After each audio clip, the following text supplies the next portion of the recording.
হালকা মেরেছি ভাই লাল পানি, একটু হালকা মেরেছি ভাই লাল পানি, হালকা মেরেছি। দক্ষিণ আফ্রিকার মালামুলেলে এলাকার একটি গ্রামে সম্প্রতি এক অদ্ভুত ও বিপজ্জনক ঘটনার ভিডিও ইন্টারনেটে ভাইরাল হয়েছে। ভিডিওতে দেখা যায় রাতের অন্ধকারে একটি বিশাল কুমির রাস্তা পার হওয়ার চেষ্টা করছে। ঠিক সেই সময় মদ্যপ অবস্থায় থাকা দুই যুবক গাড়ি থামিয়ে কুমিরটির পেছনে ধাওয়া শুরু করেন। নেশার ঘোরে বন্যপ্রাণীর সাথে এমন রসিকতা দেখে সামাজিক যোগাযোগ মাধ্যমে সমালোচনার ঝড় বয়ে যাচ্ছে। ভাইরাল হওয়া সেই ক্লিপটিতে দেখা যায় হলুদ টি শার্ট ও জিন্স পরা এক যুবক কুমিরটির লেজ ধরার জন্য সেটির পেছনে দৌড়াচ্ছেন। কুমিরটি ভয়ে দ্রুত পালানোর চেষ্টা করলেও যুবকটি তাকে ক্রমাগত ভয় দেখিয়ে যাচ্ছিলেন।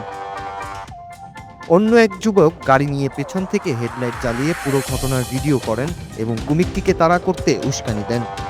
কুমিরটি শেষ পর্যন্ত পাশের একটি ঝোপঝাপি বা নিচু জমিতে নেমে আত্মরক্ষা করে।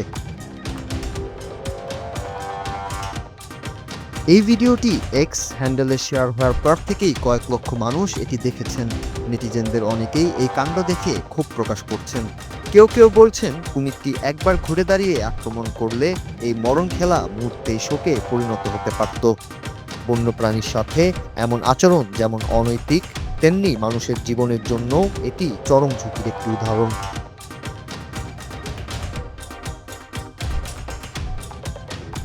বন্যপ্রাণী বিশেষজ্ঞরা এই ধরনের দুঃসাহসিকতা থেকে দূরে থাকার পরামর্শ দিয়েছেন। তারা মনে করেন মদ্যপ অবস্থায় হিতাহিত জ্ঞান হারিয়ে এই যুবকরা যা করেছেন তা কোনোভাবেই গ্রহণযোগ্য নয়।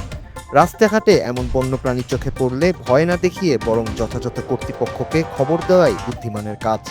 বন্যপ্রাণীকে তাদের মতো থাকতে দেওয়া এবং নিজেদের নিরাপত্তা নিশ্চিত করাই হওয়া উচিত মূল লক্ষ্য।